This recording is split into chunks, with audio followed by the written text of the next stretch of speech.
Dos oficiales arrastraron a un hombre negro silencioso al tribunal. Se rieron de su nombre y se burlaron de su silencio hasta que colocó una placa del FBI sobre el estrado y puso todo el tribunal patas arriba. El alguacil apenas levantó la vista cuando pronunció el nombre, Leonard Briggs. Un murmullo suave recorrió la sala, pero nadie se movió hasta que un hombre negro alto, bien afeitado, con un traje gris arrugado, se levantó desde el último banco y caminó por el pasillo central. Caminaba sin prisa, pasos tranquilos, deliberados, sin abogado, sin maletín, sin séquito, solo él. Dos oficiales uniformados en la parte trasera se inclinaron el uno hacia el otro. «Ese es él», susurró uno. «Tiene que serlo. Míralo. Probablemente uno de esos ciudadanos soberanos falsos que va a decirle al juez que las leyes no le aplican». El otro contuvo una risa. «¿Sabes cuántas veces he oído esa basura?» Rieron lo suficientemente fuerte como para girar algunas cabezas. Leonard no se inmutó. Su rostro permaneció inmóvil, demasiado inmóvil, casi indescifrable, como si hubiera visto este momento exacto antes. El juez, un hombre blanco mayor con un peinado ralo y una voz que parecía pertenecer a una estación de radio local, ajustó sus gafas y miró el expediente frente a él. «Señor Briggs», dijo, pasando una página, «está acusado de no cumplir durante una parada legal. ¿Es correcto?» Leonard respondió, «Eso dice el informe. Y no tiene abogado presente hoy». «No lo necesito». Más risas desde el fondo. El juez lanzó una mirada hacia los oficiales, pero no dijo nada. La sala tenía justo la cantidad adecuada de tensión, no suficiente para romper el ritmo, pero sí para que todos fueran conscientes de ella. «Muy bien», continuó el juez, «parece una infracción menor. Seremos breves. Señor Briggs, ¿hay algo que quiera decir antes de proceder?» Leonard dio un paso adelante, lentamente. Metió la mano en su chaqueta. Uno de los oficiales en la parte trasera se puso de pie ligeramente, con la mano temblando hacia su funda. Leonard hizo una pausa. Luego sacó una placa laminada delgada y la colocó suavemente en el borde del estrado del juez. «Soy Leonard de Briggs», dijo, su tono firme, sin elevarse. «Director de Asuntos Internos, Oficina Federal de Investigación». La sala quedó en completo silencio. El juez ni siquiera parpadeó al principio. Solo miró la placa. Su boca se abrió ligeramente y luego se cerró. El oficial que se había medio levantado se sentó de nuevo, con la mandíbula floja. Su compañero miró a Leonard como si hubiera visto a alguien atravesar una pared. «¿Es usted del FBI?», dijo finalmente el juez. Leonard no se movió. «Asuntos internos. Superviso investigaciones de mala conducta en la región sureste, incluyendo departamentos locales que desactivan cámaras corporales durante paradas de tráfico». Se podía escuchar el roce de papeles, una tos, una aguja cayendo. El juez carraspeó y se recostó lentamente en su silla. «¿Le importaría pasar a mi despacho un momento, señor Briggs?» Leonard negó con la cabeza. «Prefiero que todo quede registrado. Transparencia total». Uno de los oficiales se puso de pie. «Nosotros no sabíamos quién era», murmuró, su voz apenas audible. Leonard se giró hacia ellos, no agresivamente, solo mirándolos, estudiándolos. «No preguntaron», respondió, pero ese silencio no duró mucho, porque detrás de puertas cerradas y bocas abiertas, las noticias viajan rápido, y esta vez iban directo a la cima. Era justo después de las 10:30 de la noche cuando Leonard salió de la autopista 45 cerca de Biloxi, Mississippi. Había estado en la carretera todo el día, visitando pequeños departamentos en la región del Golfo, departamentos señalados por informes irregulares, registros de uso de fuerza inconsistentes, más recientemente, cámaras corporales que fallaban con sospechosa frecuencia. Su auto alquilado era un Toyota Camry plateado, básico, discreto, nada ostentoso. Lo había elegido por una razón. Leonard no anunciaba quién era. Prefería la observación silenciosa. Esa noche, se dirigía a un pequeño motel en Bayou View Drive cuando luces rojas y azules iluminaron su retrovisor. Suspiró, redujo la velocidad y se orilló al arcén. En el retrovisor, dos oficiales salieron, ambos blancos, de unos 30 y tantos, uno con la cabeza rapada y una linterna ya en la mano. No se acercaron lentamente. El calvo golpeó con fuerza la ventanilla del conductor sin esperar. «Licencia y registro». Leonard bajó la ventanilla a la mitad. «¿Cuál es el motivo de la parada, oficial?» «Licencia y registro», repitió el policía, más cortante esta vez. No usaste la direccional en ese último cambio de carril. Leonard miró la cámara del salpicadero en el retrovisor. Estoy bastante seguro de que sí lo hice. ¿Tienes algo que esconder? Intervino el segundo oficial, apareciendo por el lado del pasajero. No, respondió Leonard con calma, pero me gustaría saber si esto es una parada de tráfico o un interrogatorio. Eso no le sentó bien. El oficial calvo se inclinó. ¿Me estás dando actitud? Sal del vehículo. No he rechazado nada. Hice una pregunta. ¿Sal ahora? Leonard no se movió. Entregó su licencia, Leonard Briggs, sin mención del FBI, solo la identificación de un hombre de Montgomery, Alabama, limpia, clara. Aún así, no estaban satisfechos. ¿A dónde te diriges?, preguntó el oficial. No puedo decirlo. ¿No puedes o no quieres? Leonard lo miró a los ojos. Protocolo federal. Esa única frase desencadenó algo en el policía. ¿Qué demonios se supone que significa eso?, espetó. ¿Crees que estás por encima de la ley? Leonard no respondió. El segundo oficial abrió la puerta del pasajero. Sal del auto ahora. Leonard mantuvo la voz baja. Esta parada ya no es legal. Pero a ellos no les importó. Ambos oficiales lo sacaron del vehículo bruscamente. No se resistió, pero eso no evitó que le torcieran el brazo y lo forzaran al suelo, con rodillas en su espalda. Uno de los oficiales maldijo en voz alta mientras el otro lo reportaba como negativa a cumplir. Leonard no gritó, no suplicó. Miró fijamente al frente, al grava bajo su mejilla, memorizando cada palabra que decían. Lo que ninguno de los oficiales sabía era que Leonard había encendido una pequeña grabadora de audio en el bolsillo de su chaqueta en el momento en que las luces destellaron. Era una costumbre, del tipo que surge de saber. ¿Cómo suelen ir estas cosas para hombres que se ven como él, especialmente en el sur? Para cuando lo llevaron a la estación local, habían redactado un informe apresurado, afirmando que se volvió verbalmente agresivo y se negó a identificar su destino. No mencionaron sus propias preguntas, ni el uso innecesario de la fuerza, ni el metraje de la cámara que, curiosamente, no existía. Cuando Leonard pidió el número de placa del oficial que lo arrestó, la respuesta fue una mirada fría seguida de un comentario sarcástico. No te preocupes, tendrás mucho tiempo para hacer preguntas en el tribunal. Lo pusieron en una celda de detención durante la noche, sin llamada telefónica, sin oportunidad de hablar con un supervisor, solo un corredor resonante, una luz parpadeante y la sonrisa burlona del oficial que pensó que tenía la última palabra. Pero esa no fue la última palabra, ni mucho menos, porque el tribunal al que lo arrastraron no era solo un lugar para presentar cargos, era donde comenzaría el verdadero juicio, para ellos. El silencio en la sala no solo persistió, se intensificó después de que Leonard colocara sus credenciales del FBI en el estrado del juez. Nadie se movió. Las sonrisas del fondo habían desaparecido. El oficial con la cabeza rapada estaba rígido, con los ojos saltando entre Leonard y la placa como si hubiera visto un fantasma. El juez carraspeó, pero su voz ya no era tan firme como antes. Señor Briggs, está afirmando que es del FBI. Leonard no parpadeó. No lo afirmo. Lo soy. Señaló la identificación nuevamente. Puede verificar el número de placa con la oficina del director Travis M. Secal o con la oficina del inspector general en Washington. Una de las secretarias, una mujer llamada Darlene, con 30 años en el trabajo y un instinto agudo para el drama en los tribunales, se levantó lentamente. «Su señoría, quiere que haga esa llamada». «Por favor», respondió el juez, casi demasiado rápido. Leonard dio un paso atrás, dándoles espacio. Todo el tribunal estaba congelado, observando. Incluso un niño pequeño en la galería dejó de moverse. Nadie estaba seguro de qué pasaría después. Uno de los oficiales, el que había sacado a Leonard del auto, susurró: «No hay manera de que este tipo nos esté engañando». El otro se inclinó más cerca. «Esa placa parece real. Esa identificación parecía real. Esto podría ser real. Entonces estamos jodidos». Leonard escuchó cada palabra, pero no respondió. Sus ojos estaban fijos en el juez, que ahora parecía un poco más pequeño detrás de ese gran estrado.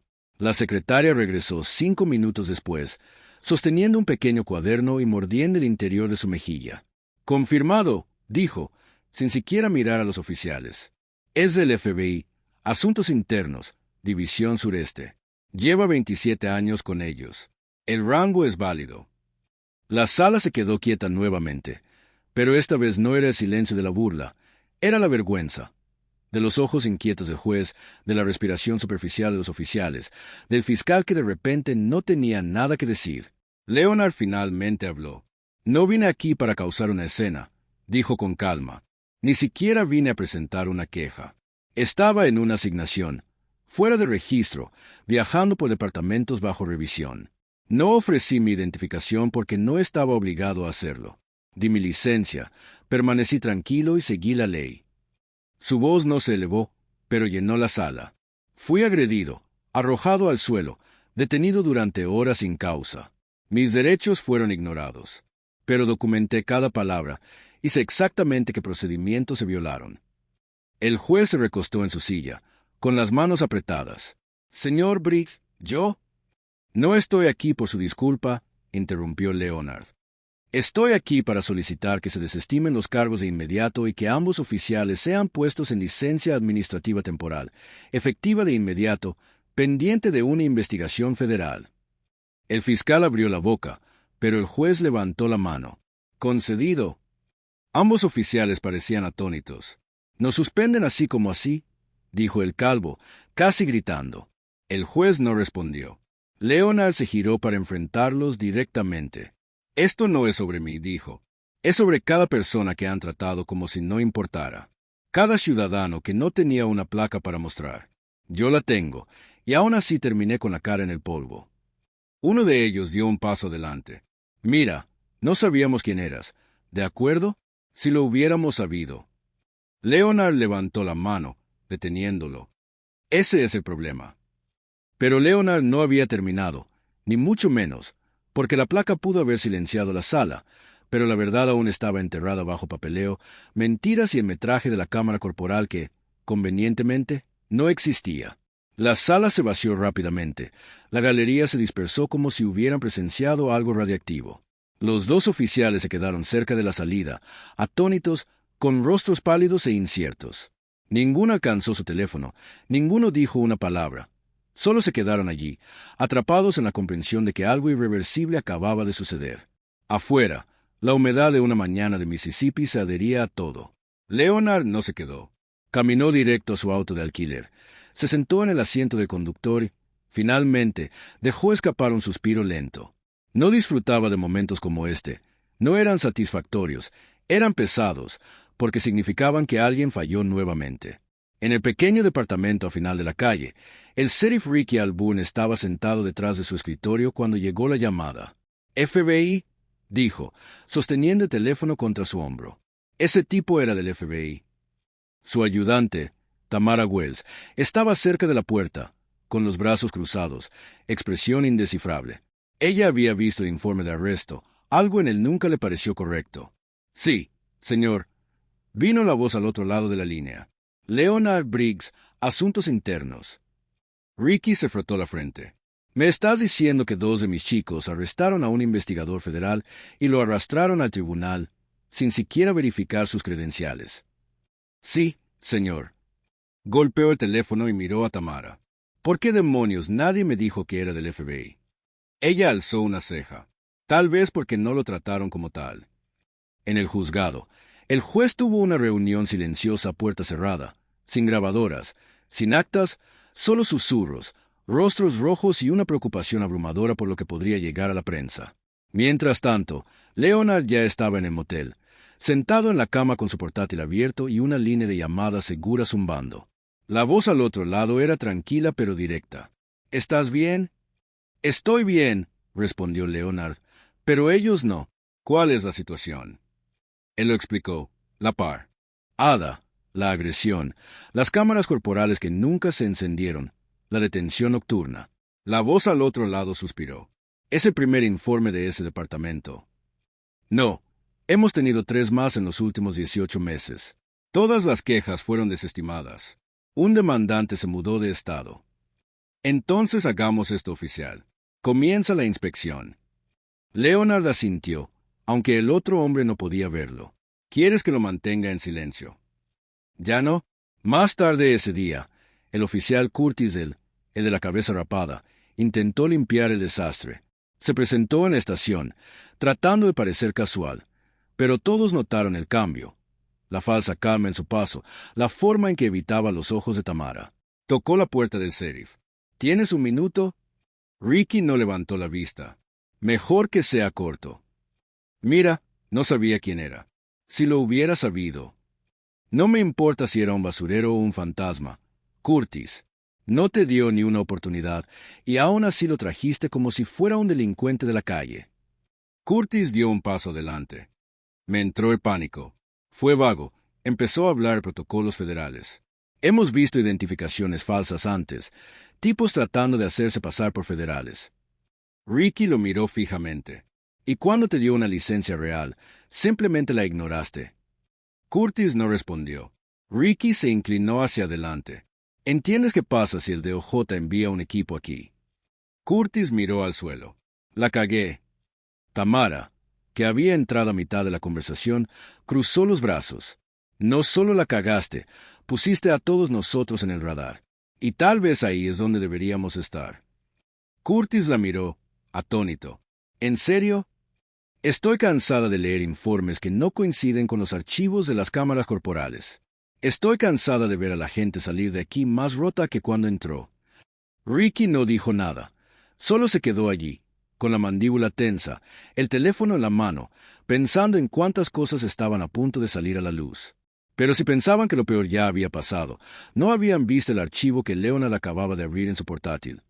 Una lista de nombres, fechas y señales de alerta que se remontaban años atrás. Leonard estaba sentado en el escritorio del motel, con los dedos deslizándose por el teclado, los ojos enfocados, apenas parpadeando. No trabajaba desde la emoción, rara vez lo hacía. La emoción nubla las cosas. En cambio, estaba construyendo una línea de tiempo. Ya sabía que venía después. Lo había visto demasiadas veces. El alboroto, las excusas, los fallos técnicos repentinos. Hizo clic en el portal oficial del departamento y envió una solicitud formal para el metraje de la cámara corporal de la noche de su arresto, específica, con sello de tiempo, profesional. No tuvo que esperar ni una hora. Llegó un correo electrónico, breve, defensivo. Lamentamos informarle que el metraje de la cámara corporal del incidente del 14 de mayo no está disponible debido a un fallo técnico. Actualmente estamos revisando los registros de mantenimiento para determinar la fuente del fallo. Leonard se recostó y dejó escapar un breve suspiro por la nariz. No un suspiro, solo una confirmación de un patrón. Otra marca roja en una carpeta que ya se estaba volviendo más gruesa por momentos. Llamó al contacto regional de evidencia del DOJ y solicitó una verificación cruzada del software de las cámaras corporales del departamento. 10 minutos después, tenía lo que necesitaba. Han tenido 6 fallos en los últimos 10 meses, dijo el analista, leyendo un registro. Siempre durante paradas que involucran a conductores negros o latinos. Nunca durante simulacros de entrenamiento o infracciones de tráfico con conductores blancos. Leonard no reaccionó, solo escribió. En el departamento, la tensión crecía. El oficial estaba sentado en su escritorio, mirando su pantalla como si pudiera colapsar bajo el peso de lo que estaba pensando. Frente a él, Tamara revisaba informes archivados, sacando archivos que no se habían tocado en años. Hizo clic en 1 de diciembre. Un joven detenido a 3 calles de su casa afirmó que lo había maltratado. Presentó una queja, la cámara corporal falló. Luego otro, la misma historia, y otro. Sus ojos se entrecerraron. Realmente pensaron que nadie lo notaría, murmuró. En la parte trasera del departamento, el técnico de T, un tipo llamado Brian que mayormente se mantenía al margen, recibió un mensaje silencioso a través del sistema de chat interno. Oye, revisa los registros de las cámaras del 14 de mayo. Caso Briggs. ¿Quién accedió a los archivos antes de que desaparecieran? Brian dudó. No le gustaba involucrarse en este tipo de líos, pero la curiosidad superó la incomodidad. Tecleó unas líneas, ejecutó un rastreo y vio la respuesta casi al instante. No solo una vez, 2 veces. 2 horas después del arresto y nuevamente la mañana siguiente. Entradas de registro eliminadas, bandera de revisión omitida. Brian miró la pantalla por un largo momento, luego imprimió el registro y lo deslizó en un sobre. No lo envió electrónicamente, lo llevó personalmente al escritorio de Tamara. Ella lo abrió. Su mandíbula se tensó. «Gracias», dijo en voz baja. Brian no respondió. Se dio la vuelta y se fue sin decir una palabra. Para cuando Leonard entró al departamento la mañana siguiente, con el mismo traje y sosteniendo una pequeña carpeta de manila, el oficial de la recepción lo miró como si hubiera visto un huracán en forma humana. Agente Briggs, tartamudó, no lo esperábamos. No estoy aquí para causar problemas, dijo Leonard. Estoy aquí para confirmar patrones. Caminó directo hacia el ala de operaciones, sin esperar permiso. La gente se apartaba de su camino. Tocó una vez a la puerta de la oficina del sheriff y entró. Ricky levantó la vista, claramente agotado. Supongo que recibiste nuestro correo. Leonard colocó la carpeta en el escritorio. También obtuve registros de acceso. Ricky no la tocó. Alguien entró al sistema, dijo Leonard, y eliminó los registros de las cámaras manualmente después del arresto, antes de la audiencia. ¿Quieres adivinar quién? Ricky se frotó los ojos. Lo estamos investigando. No, dijo Leonard, con voz calma pero firme. Yo lo estoy haciendo. Se giró para irse, luego se detuvo. Sugiero que tengas la placa y el arma de servicio del oficial de listas para el final del día. Asuntos Internos estará aquí esta semana. Ricky no discutió, ni siquiera levantó la cabeza. Pero mientras Leonard regresaba al pasillo, sabía que él no era el único que había dejado huellas digitales atrás, y la inspección ya no se trataba solo de esa noche, se trataba de todo lo que ha